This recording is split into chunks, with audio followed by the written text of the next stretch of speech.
루벤 토레이 목사님의 기도문이 은혜가 되어서 소개해드리겠습니다. 나는 아침에 일어나면 가장 먼저 하나님의 말씀을 읽고 성령 충만을 위해 간절히 기도합니다. 하나님, 이 말씀을 깨닫고 지켜 행할 수 있도록 성령으로 충만하게 도와주시옵소서. 성령으로 충만하지 않으면 나는 아무것도 제대로 판단할 수 없으며 너무나 쉽게 흔들릴 수 있는 사람이기 때문입니다. 하나님, 제가 성령으로 충만하지 못할 때 함부로 말하지 않도록 도와주시옵소서.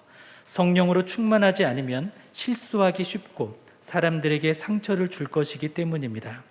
제가 성령 충만하지 않을 때 제 인생의 중요한 결정을 하지 않도록 도와주시옵소서. 성령이 함께 하시지 않는 저의 결정은 늘 잘못된 것이기 때문입니다. 이러한 기도를 하신 루벤 토레이 목사님은 한국에서 사역하신 선교사님이시기도 합니다. 루벤 토레이 목사님은 중국 선교사로 오랫동안 헌신하셨었습니다. 중국에서 통역을 했던 일이 있었는데 통역을 마치고 돌아오는 어느 날 교통사고를 당합니다. 한참 후에 깨어나 보니 병원이었는데 한쪽 팔이 없는 느낌이 들었습니다. 너무 심하게 다쳐서 팔을 자르지 않으면 생명이 위태로웠기 때문에 의사는 의식이 없는 토레이 목사님의 동의를 구하지 않고 의료진은 그 팔을 절단했던 것입니다. 후에 이 사실을 안 토레이 목사님은 이렇게 기도합니다. 하나님 아버지, 제 팔을 왜 가져가셨는지 모르겠지만 이 일이 합력하여 선을 이루게 하옵소서. 이렇게 기도를 합니다. 그 후 토레이 목사님은 은퇴를 해서 미국으로 복귀를 했다가 다시 한국으로 보내달라고 요청하여서 대구로 오시게 됩니다. 당시 우리나라는 6.25 전쟁으로 팔다리를 잃은 사람이 많았었습니다. 그러나 의족이나 의수를 만들어 재활할 수 있도록 도와주는 사역이 전혀 없었습니다. 그래서 토레이 목사님은 그들을 위해서 의족과 의수를 만드는 재활의학을 시작하게 되었습니다. 이것이 한국 최초의 재활의학이었습니다. 당시에 한국에는 많은 선교사님들이 있으셨지만 팔을 잃은 아픔과 고통이 있는 그러한 체험이 있었던 선교사님은 토레이 목사님이 유일하다시피 했습니다. 그래서 토레이 목사님은 팔과 다리를 잃은 사람들을 위한 사명을 발견할 수가 있었던 것이죠. 하나님의 섭리를 발견했던 것입니다. 토레이 목사님은 이런 기도를 하십니다. 하나님 감사합니다. 아무도 한국의 전쟁에서 팔다리 잃은 사람에게 관심을 가지고 있지 않은데 저의 팔 하나를 가져가심으로 팔다리가 없는 이 사람들을 도우라는 명령을 내리신 줄 압니다. 오늘 본문에는 토레이 목사님이 팔을 잃고 믿음으로 기도했던 그 말씀이 있습니다. 하나님을 사랑하는 자, 곧 그의 뜻대로 부르심을 입은 자들에게는 모든 것이 합력하여 선을 이루느니라. 이 말씀은 토레이 목사님뿐만 아니라 과거와 또 이 시대를 살아가고 있는 모든 그리스도인들에게 가장 애송되고 있으면서 또 힘이 되고 있는 말씀이기도 합니다. 오늘 본문을 통해서 우리에게 주시는 하나님의 음성을 듣기를 원합니다. 첫째로, 우리의 미래는 불확실하지가 않습니다. 제가 예수님을 믿고 구원의 확신을 가진 후에 하나님께서 저에게 주신 최고의 선물은 바로 평안이었습니다. 예수님을 믿기 전에 저는 불확실한 미래에 대한 염려 때문에 마음이 심하게 눌려 있었습니다. 마치 출구가 무너진 긴 터널 안에 갇혀 있는 것 같았습니다. 소리를 아무리 질러도 아무에게도 들릴 것 같지 않은 그런 어둠을 느꼈었습니다. 심지어 죽는 날까지 그 상태가 지속될 것 같아서 일상은 늘 암울했었습니다. 그런데 예수님을 믿자 마음속에 어두움이 걷히기 시작했습니다. 그리고는 불확실한 미래에 대한 염려와 두려움이 사라졌습니다. 세상이 줄 수 없는 평안을 선물로 받았던 것이죠. 아마 여러분들도 예수님을 믿고 그런 평안을 선물로 받으셨을 것입니다. 그리고 제게는 또 변화가 생겼습니다. 절망에 익숙했던 저희의 맥없는 심장이 비전이라는 말에 반응하기 시작했습니다. 없다고 생각했던 저의 미래에 대해 그림을 그리기 시작했습니다. 그리고 그 미래에 소망으로 색을 덧입히기 시작했습니다. 살아계신 하나님께서 마른 뼈와 같았던 제 인생에 생명을 불어넣어 주셨던 것이죠. 하나님은 어떤 분이십니까? 하나님은 사랑하시되 실수가 없는 사랑을 베푸시는 하나님이십니다. 하나님은 우리를 사랑하시되 끝까지 사랑하시는 하나님이십니다. 하나님은 신실하신 하나님이십니다. 하나님은 실현하지 않으시는 하나님이십니다. 하나님은 하신 약속은 반드시 이루십니다.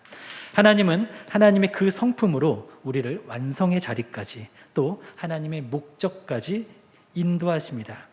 오늘 본문은 하나님께서 우리를 어떻게 사랑하시는지를 잘 보여주고 있습니다. 우리 29절, 30절 말씀을 함께 봉독하시겠습니다. 하나님이 미리 아신 자들을 또한 그 아들의 형상을 본받게 하기 위하여 미리 정하셨으니 이는 그로 많은 형제 중에서 맏아들이 되게 하려 하심이니라. 또 미리 정하신 그들을 또한 부르신 그들을 또한 의롭다 하시고 의롭다 하신 그들을 또한 영화롭게 하셨느니라. 아멘. 이 말씀은 하나님께서 우리를 어떻게 사랑하셨는지를 보여줍니다. 뿐만 아니라 구원의 목적을 달성하기 위한 5단계를 우리에게 보여주시고 있습니다. 그 5단계란 무엇일까요? 미리 아심, 미리 정하심, 부르심, 의롭다 하심, 영화롭게 하심입니다. 첫 번째 단계는 미리 아심입니다. 이것은 무엇입니까? 로마서 11장 2절에 의하면 미리 아심의 반대말은 버림입니다. 따라서 하나님께서 미리 아신다라는 것은 단순한 예측이 아닙니다. 이것은 의지가 담긴 예지입니다. 미리 결정하셨다라는 것이죠. 그리고 에베소서 1장에 보면 하나님께서는 천지를 창조하시기 이전에 우리를 아셨습니다. 두 번째 단계는 미리 정하심입니다. 예정이죠. 하나님의 궁극적이고 영원한 목적을 가리킵니다. 그 목적은 무엇일까요? 바로 예수님을 닮게 하는 것입니다. 그리고 정하셨다라는 것은 선택하셨다라는 것입니다. 하나님의 선택은 전적으로 하나님의 주권에 달려있는 것입니다. 우리가 잘나서가 아닙니다. 우리가 무엇을 해서가 아닙니다. 그저 하나님의 기쁘신 뜻대로 우리를 선택하셨다라는 것입니다. 세 번째 단계는 부르심입니다. 이것은 소명이죠. 그리고 신학적으로 이것은 하나님의 유효한 부르심이라고 부릅니다. 예수님을 믿도록 이끄신 것을 의미합니다. 내가 믿으려고 해서 믿은 것이 아니라 하나님께서 믿게 하셨다라는 것입니다. 유효한 부르심은 우리가 하나님께 부름을 받고 복음을 향한 적대감을 버리는 것을 말합니다. 그리고 진실한 마음으로 복음을 받아들임으로써 하나님을 향한 적대감에서 하나님을 향한 사랑으로 바뀌는 것을 의미합니다. 또한 이 부르심은 예수님께서 죽은 나사로를 부르실 때의 그것과 같습니다. 예수님께서는 죽은 지 나흘이나 되어 봉인된 무덤 앞으로 무덤에 갇혀 죽은 나사로의 봉인된 무덤 앞으로 가십니다. 그리고 예수님께서는 봉인된 돌을 치우라 하시고는 나사로야 나오라 라고 부르셨죠. 나사로는 수족을 배로 동인 채로 또 얼굴을 수건에 쌓인 채로 무덤 밖으로 나옵니다. 하나님의 유효한 부르심은 우리의 죽은 마음을 살려서 진실한 마음으로 복음을 받아들이게 하는 것입니다. 네 번째 단계는 의롭다 하심입니다. 바로 칭의입니다. 이것은 재판 용어입니다. 판사가 무죄를 선언한다라는 뜻입니다. 절대적인 판결권을 가지고 계신 하나님께서 죄인인 우리에게 무죄를 선언하시는 것이죠. 주님의 부르심에 응하여 우리가 예수님을 믿을 때 우리에게 무죄를 선언하시고 더 나아가서 우리를 의롭다라고 칭해 주시는 것, 의롭다라고 불러주시는 것, 이것이 바로 칭의입니다. 그리고 다섯 번째 단계는 영화롭게 하심입니다. 영화입니다. 거룩하게 되는 것, 이것은 하나님과 영원히 그분의 영광을 경험하는 것입니다. 그리고 그리스도의 형상을 본받는 것입니다. 하나님은 이 땅에서 우리가 예수님을 닮아가도록 성화시키실 것입니다. 그리고 마침내 예수님과 같은 영광스러운 모습을 허락하실 것입니다.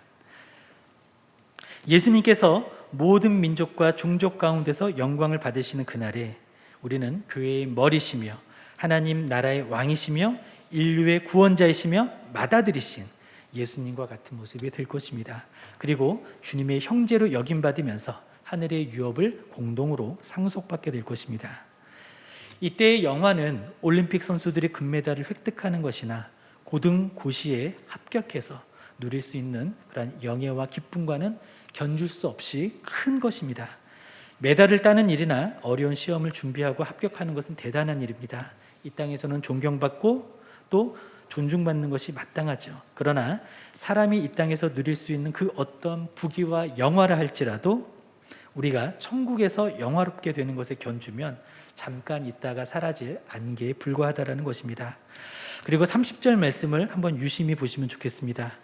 영화롭게 하실 것이다 이렇게 말씀하십니까? 아니죠.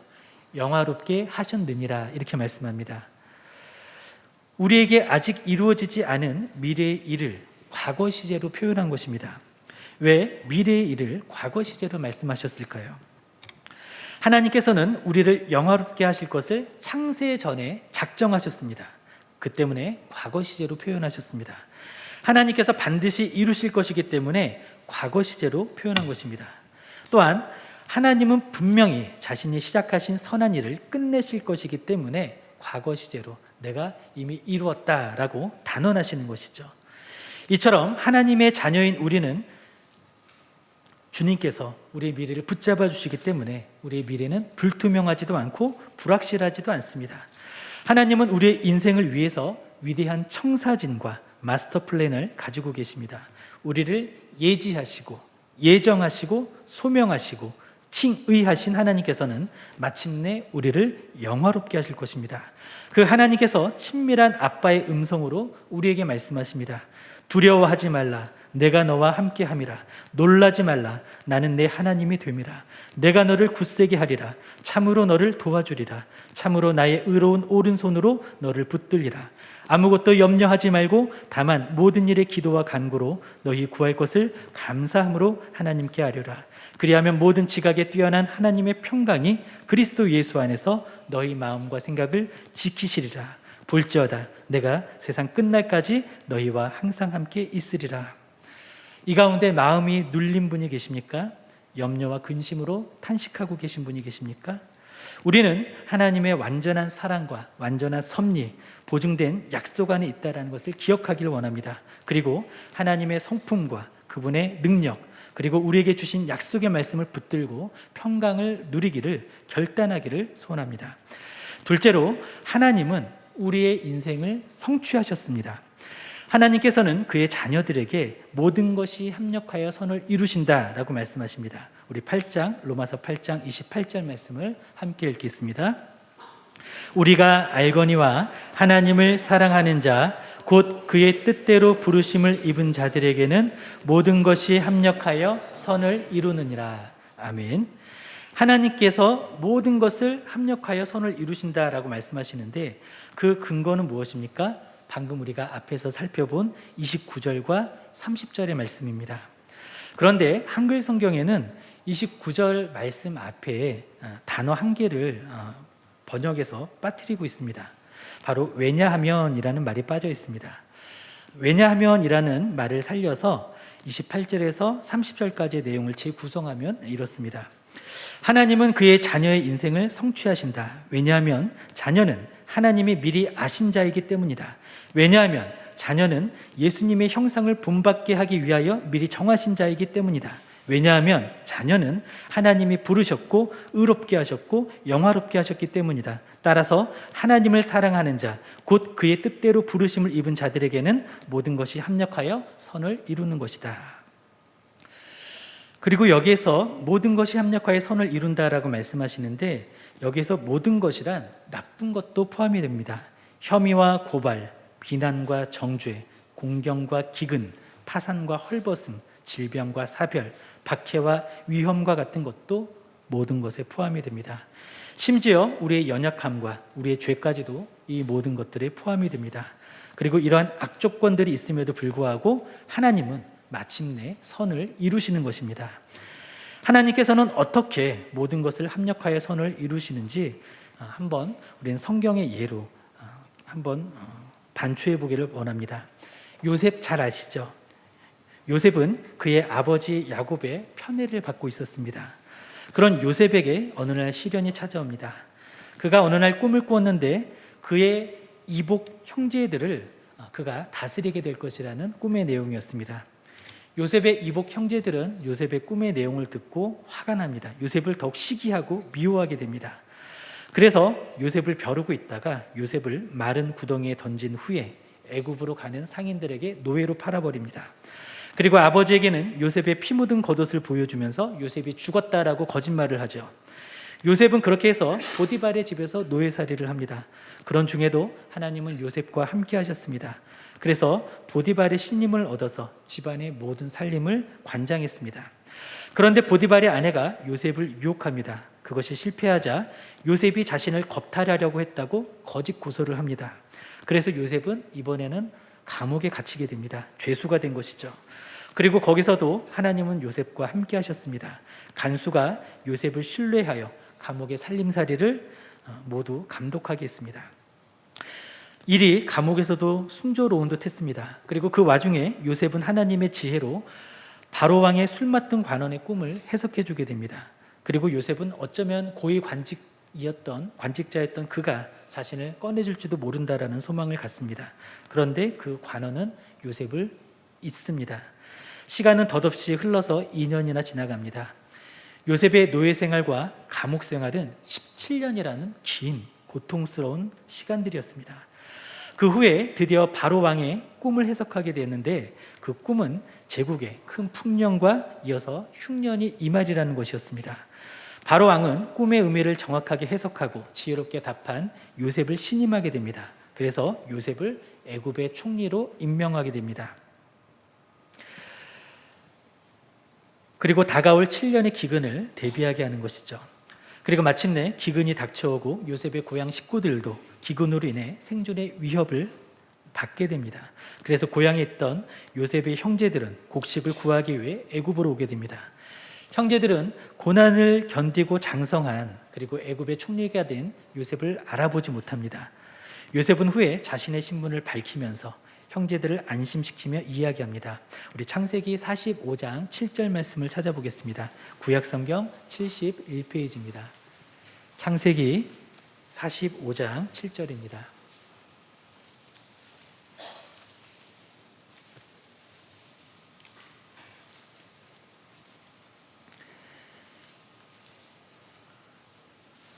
(45장 7절) 같이 읽겠습니다.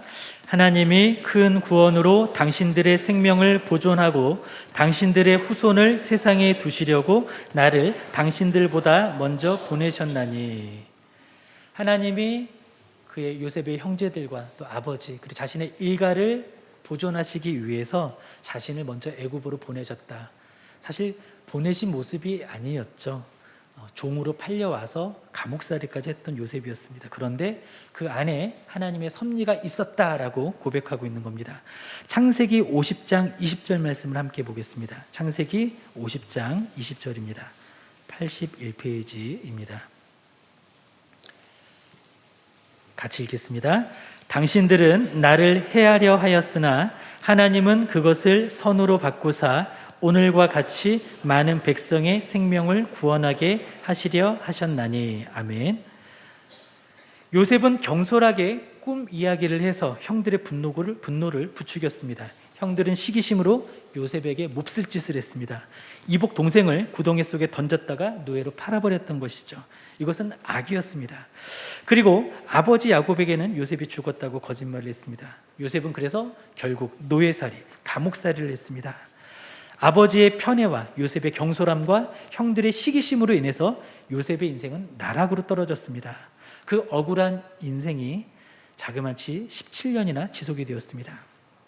그런데 하나님께서는 그 모든 것을 선으로 바꾸시고 야곱 족속을 가뭄에서 보존하셨던 것입니다.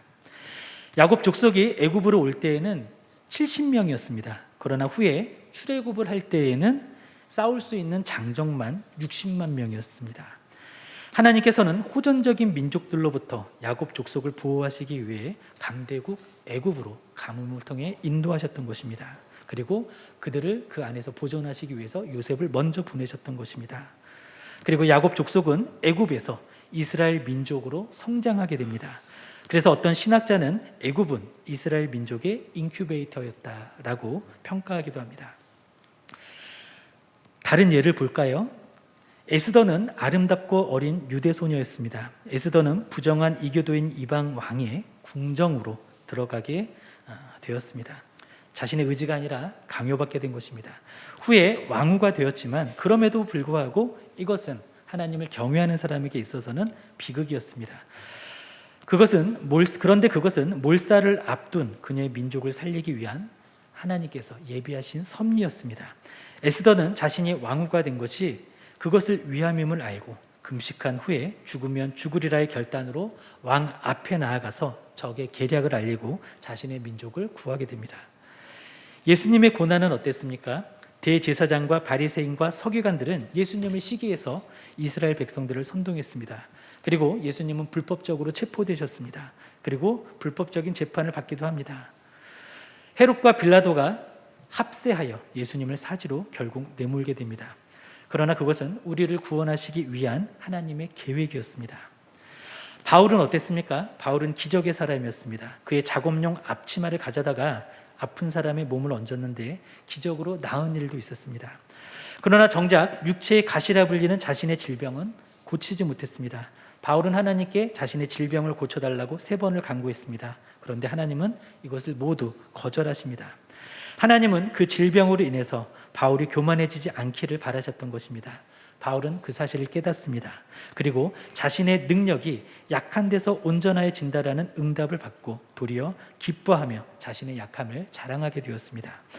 그리고 바울은 로마에 옥에도 갇히게 됩니다. 그런데 자신이 당한 일이 도리어 복음 전파에 도움이 되었다라고 고백하면서 크게 기뻐합니다.